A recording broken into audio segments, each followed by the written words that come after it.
Hello guys, good afternoon sa inyong lahat. Nandito tayo ngayon sa pagtatanim guys. So dito sa New Zealand, bawal nang gumamit ng tubig na pandilig.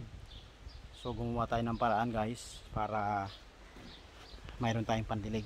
So ito guys, gumawa ako ng tubig galing dun sa alulod at papunta rito sa tangke. Yan, tangke ng tubig. Gagamitin natin yan na pangdilig guys sa pag umuulan siya. Yan na yung tubig nya, mapupuno na siya. Yan. Ilagyan natin siya ng outlet para kapag napuno na siya, lagyan natin siya ng hose guys. Lilipat natin siya dito sa kabila. Yan. Yan, isa puno na guys. Yan o, puno ng tubig guys. Yan. Okay guys, yan. Ito kalahati na. So pag napuno na sa kabila, lilipat natin dito para mapuno siya lahat. Yan. Meron siyang outlet din. Kapag napuno naman siya dito, napuno na siya guys, ililipat naman natin siya dito sa kabila. Yan, ito sa kabilang tangke. So puno na yan, puno na. Tapos kapag magdidilig na tayo guys, yan, ilalagay natin yung hose guys dito sa loob. Itong hose na to, itong hose na to guys, yan, ilalagay natin yan dito sa loob. Yan guys, para mga pagdilig tayo yun sa angat natin siya guys. Yan, yan guys, ilalagay natin siya dito guys. Yan, make sure na nakasagad siya hanggang baba. Yan, baba. Tapos medyo ipitin natin siya ng konti. Yan. Yan guys. Isa siya na guys. Okay guys. Okay. So pupunta na tayo dun sa ating garden para magdilig. Okay. Abangan nyo sa susunod guys. Okay guys. Dito na tayo ngayon. Nasa house na tayo. Andito na yung tubig na galing dun sa tangke. Ang gagamitin natin yan doon sa linya. Yan, sa baba. So ayan, gagamitin natin yan guys na pandilig. So open natin siya. Yan. Okay guys, galing yan doon sa tubig ulan guys. Water from rain. So yan ang pinandidilig natin dito sa ating mga halaman guys.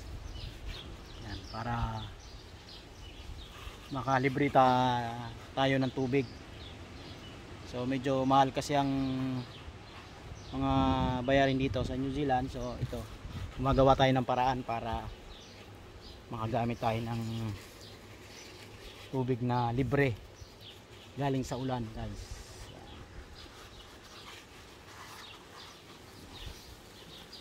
Pagtabaan yan guys, mga yan, sagana siya sa tubig guys. Yung mga repolyo ko guys, oh, malalaki na.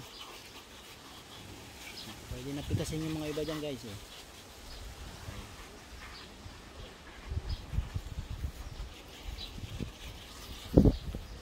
Stop muna natin. Okay, lipat tayo dito sa ating halaman. Yan, para medyo nakakaano siya. Yung mga maliliit na yan guys, yan ay mga pichay na guys na binudbud ko katulad ng kanina. So itatanim ko yun dun sa mga nakaprepare kong halaman. Yan guys, upo yan guys. Upo, mahabang upo yan. So siguro mga 4 months, 5 months mamumunga na yan. Mga February o March or April, mamumunga na yan guys. Yan. So ito, pabayaan na lang natin siya na ganyan guys. Malalaki na yung mais.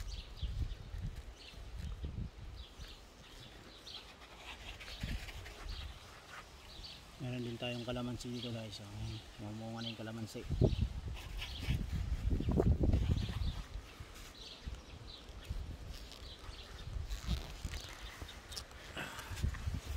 Pabayaan natin siya na ganyan guys. Free waters. Yan. Ayan natin siya. Oh, guys, ayun mo na. Mahirap pag walang cameraman guys.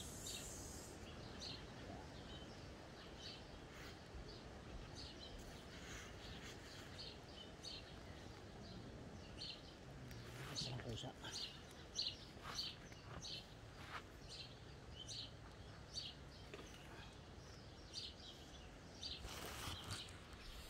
Ayan na guys. Didilig na siya ng kusa.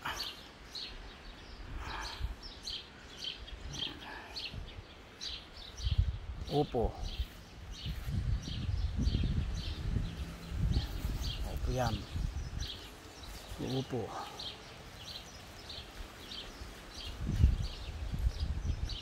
Ito naman. Yan yung sayote. So, kalamansi yan guys. Kalamansi may bunga na siya oh. Ang gagawin natin ngayon, baklasin natin yung mga tumutubong butas dito. Yan, tanggalin natin para hindi mahawa yung ibang ano. Yan. Yan guys, tapos ilagay natin dito, gagawin nating fertilizer. Tambak natin yung gan. Kapag nabulok na yan, tatakpan na natin ng mga lupa. So fertilizer na siya guys. Hindi natin kailangan bumili pa ng fertilizer. Babaklasin lang natin yung mga dahon na medyo binubutas-butas na mga pan, para hindi na mahawa yung iba.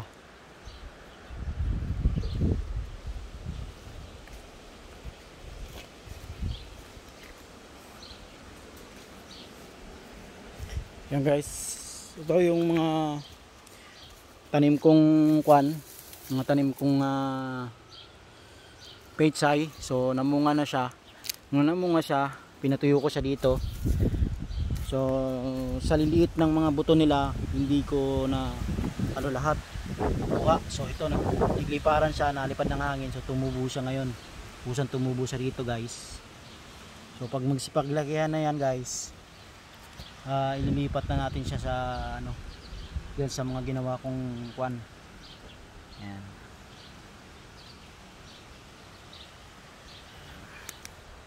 Marami na siyang tumubo. So pag nainitan yan, mabilis lumaki guys. Ayan. Pechay yan guys, pechay. Alisin natin itong mga nag-alisan ko ng napakarami pa palang tumubo dito guys. Sisipaglakihan na lang yung mga guys, mga buto nya. Ito yung pinanggalingan ng mga buto na binaklas ko dun sa kwan. So ayan, tumutubo na siya. Maraming tumutubo. Nalipad na hangin, tumutubo na lang siya ng kusa. Ayan. Very healthy yung lupa, kaya mabilis siyang tumubo rito.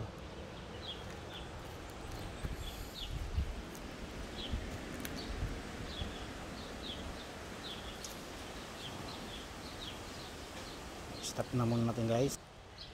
Ito guys, pecha yan guys. Ayan. So pwede nang pumitas dito paunti-unti. Ayan. Pechay. Ito naman yung tubo kong tinanim, medyo tumalaki na siya. Sasanga-sanga na siya guys. lipat naman tayo dito guys. Tanggalin lang natin yung mga dahon na may butas na ito, tulad dito. Tanggalin natin yan. Ito. Yan. Ito guys. Yan. Tanggalin natin siya. Para makano itong malaki. Yan. Yan. So malaking repolyo to guys. Sobrang malaking repolyo. Ito lumalaki to. So ito ay repolyo rin pero masyadong mataas. Dapat na i-trim siya. Yan. Ito yung isa nakuha na ng kapitbahay guys. Libre na. O ito. Ito pa. Yung mga bunga na yan guys. Pwede nang kuhain yan guys. Malalaki na. Hindi ko alam ang tawag yan guys kung ano. Basta tinanim ko na lang siya. Yan, tumubo siya. Marami siyang bunga guys. Gulay yan, gulay. So ito, tatanggalin natin to. Yan. Tanggalin natin siya. Yan. Gawin natin fertilizer yan. Diba?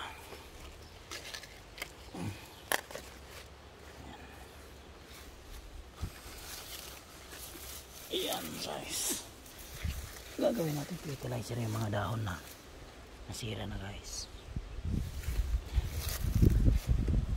Ayan, punutin natin yung halaman, mga tumutubong ligaw. Ayan, para hindi siya masuffocate. Ayan, yung pechay guys.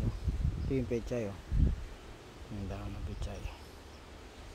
Ayan yung bunga, yung mga buto yan, bunga ng pitsa yan guys. So, magiging seeds yan, tatanim mo ulit.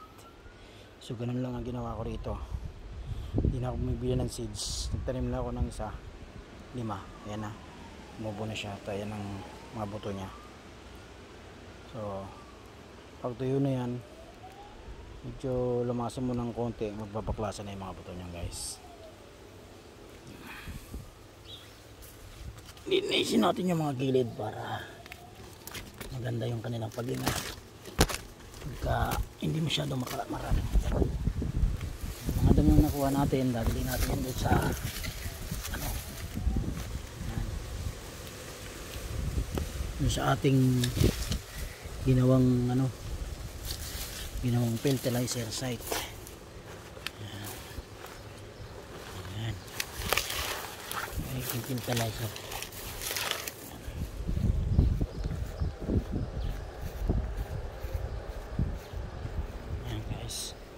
Dito natin tatanim yan ngayon guys. Yan. Magiging fertilizer pag nabuhok yan guys. Yan na. Yan na siya. So magiging fertilizer yan pag natuyo. Nabasa siya na mo. Tapos yan na. Tinakpan na natin yung iba. Kapuno na mga dahon yan. Yung mga pagkain na sira na. Yung mga nabubulok. Diyan ko nilalagay sa loob sa ilalim guys. Ilalim niya nandyan sa ilalim. So fertilizer kami, fertilizer yan para pang pataba. Nasa loob niyan yan. Dahon ng mga ano guys. Yan. Okay. So sisilakayan na sila.